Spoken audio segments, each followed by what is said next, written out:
हम आपको उत्तराखंड के ऋषिकेश से आई एक बहुत भावुक तस्वीर दिखाना चाहते हैं। ये तस्वीर एक शहीद के घर से आई है और शहीदों के परिवारों का दर्द और उनका हौसला दिखाने की जिम्मेदारी मीडिया की होती है।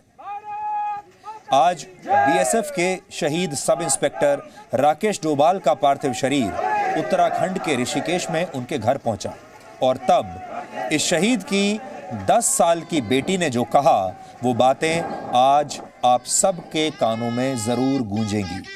शहीद की इस बेटी की बातें सुनकर आप भी कहेंगे कि हमारे देश के फौजियों की तरह उनका परिवार भी कितना बहादुर होता है। मैं देशवासियों को यही संदेश देना चाहती हूँ कि कितने भी पीछे फौजी खड़े हो रखे हैं हमारे देश की सुरक्षा करते हैं। अब हमारे लिए उसके चक्कर में अपनी जान जोखिम में डाल के हमारे लिए रक्षा करते हैं। इसलिए मैं एक बार दोबारा बोलना चाहूंगी, वंदे मातरम, वंदे मातरम, वंदे मातरम, भारत माता की जय, भारत माता की जय।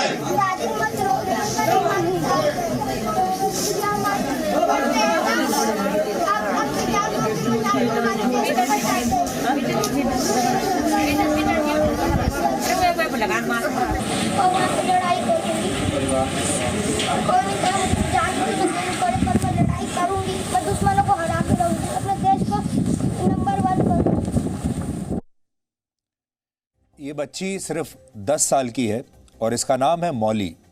इतनी कम उम्र की ये बच्ची शायद जीवन और मृत्यु के बारे में भी ठीक से जानती नहीं होगी। हालांकि वो ये समझ चुकी है कि अब वो अपने पिता से दोबारा कभी नहीं मिल पाएगी और उसके पिता दोबारा नहीं आएंगे। इसके बाद भी इस बच्ची ने जितना साहस दिखाया शायद किसी और के लिए ऐसा करना आसान नहीं होता। सिर्फ 10 वर्ष की होने के बावजूद मौली अपने पिता की शहादत पर रोई नहीं। उसने अपनी दादी को सांत्वना दी, उनका साहस बढ़ाया। मौली के शब्दों पर ध्यान दीजिए। उसने वहां मौजूद बीएसएफ के जवानों की तरफ इशारा करके कहा, ये अंकल हमारी रक्षा करते हैं, दादी रोना नहीं। मौली ने अपने पिता के पार्थिव शरीर के साथ आए जवानों को भी गले लगाया और कहा कि बड़ी होकर वो भी ऐसे ही सेना में शामिल होंगी और फिर अपने पिता की शहादत का बदला लेगी। दिवाली से सिर्फ एक दिन पहले जम्मू कश्मीर के बारामूला में बीएसएफ के सब इंस्पेक्टर राकेश डोभाल शहीद हो गए थे। पाकिस्तान की तरफ से हुई सीज फायर उल्लंघन में उन्होंने अपना सर्वोच्च बलिदान दे दिया। आज पूरे सैन्य सम्मान के साथ ऋषिकेश में उनका अंतिम संस्कार किया गया और ये सब कुछ तब हो रहा था जब आप अपने अपने घरों में अपने परिवारों के साथ दिवाली मना रहे थे, मिठाइयाँ खा रहे थे, पकवान खा रहे थे और सेलिब्रेट कर रहे थे। उस वक्त हमारे देश के जवान क्या कर रहे थे आप देख सकते हैं।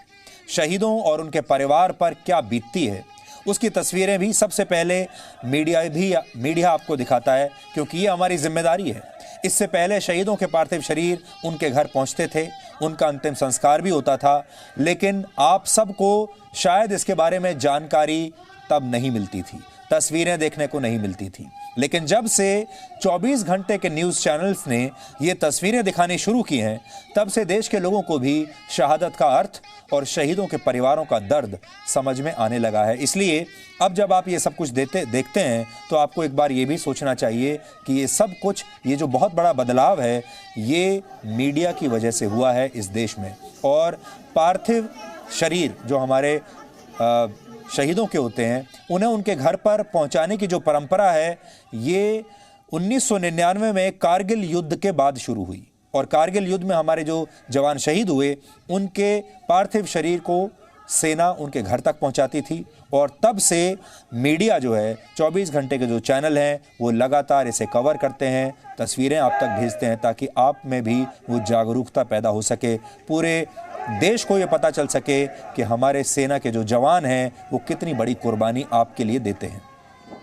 ये बहुत बड़ा बदलाव है समाज में जो मीडिया की वजह से आया है।